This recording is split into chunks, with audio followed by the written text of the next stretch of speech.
അടൂർ നിയോജക മണ്ഡലത്തെ ഇളക്കി മറിച്ചുകൊണ്ട് അടൂരിലെ LDF സ്ഥാനാർത്ഥി പ്രജി കണ്ണന്റെ റോഡ് ഷോയാണ് നടക്കുന്നത്. പ്രജി കണ്ണൻ ചോദിക്കണം, പ്രജി എങ്ങനെയുണ്ട് അവസാന നിമിഷം ഈ ആവേശം? അവസാന നിമിഷം നല്ല ആവേശത്തിലാണ്. പരസ്യ പ്രചരണത്തിന്റെ ലാസ്റ്റ് ദിവസമാണല്ലോ. അപ്പൊ പരമാവധി പ്രചരണവുമായി നമ്മുടെ മണ്ഡലത്തിന്റെ വിവിധ പ്രദേശങ്ങളെ കടന്നു പോകാനാണ് ശ്രമമാണ്. റോഡ് ഷോ നടന്നുകൊണ്ടിരിക്കുകയാണ്. ബൈക്ക് റാലി ഉൾപ്പെടെയുള്ള വികസനം തന്നെ പ്രധാനമായി ചർച്ചയായതോ?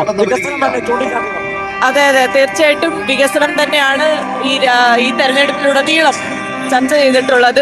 അത് അടൂർ നിയോജക മണ്ഡലത്തിലും അതുപോലെ തന്നെ കേരളത്തിലുടനീളവും ഇടതുപക്ഷ ജനാധിപത്യ മുന്നണി നടപ്പാക്കിയിട്ടുള്ള വികസന പ്രവർത്തനങ്ങളാണ് ഈ തെരഞ്ഞെടുപ്പിൽ ഏറ്റവും അധികം ചർച്ചയാകുന്നത്.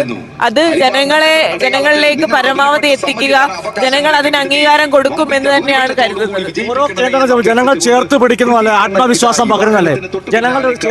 തീർച്ചയായിട്ടും ഇപ്പം സ്വീകരണ പരിപാടികളിലായിരുന്നു ഏറ്റവും അധികം, പ്രത്യേകിച്ച് അമ്മമാര്, നല്ല പ്രായമായ അമ്മമാരും സ്ത്രീജനങ്ങൾ ഏറ്റവും കൂടുതലായി സ്വീകരണ കേന്ദ്രങ്ങളിൽ ഒത്തുകൂടിയ ഒരു കാര്യം ഉണ്ടായിരുന്നു. അപ്പൊ അത് അവരെല്ലാവരും ഒരു സഹോദരിയെ പോലെ, ഒരു മകളെ പോലെ ഏറ്റെടുത്തു എന്ന് പറയുന്നപ്പോൾ അത് തീർച്ചയായിട്ടും വലിയ ആത്മവിശ്വാസമാണ് നൽകുന്നത്. വലിയ ആത്മവിശ്വാസമാണ് അടൂരിലെ ഇടത് സ്ഥാനാർത്ഥി പ്രജി കണ്ണനുള്ള. ജനങ്ങൾ ചേർത്ത് പിടിക്കുമെന്ന് തന്നെ വിശ്വാസമാണുള്ളത്. ക്യാമറമാൻ അഖിലേഷ് കൊള്ളമ്മയോടൊപ്പം കൈരളി ന്യൂസ്, പത്തനംതിട്ട.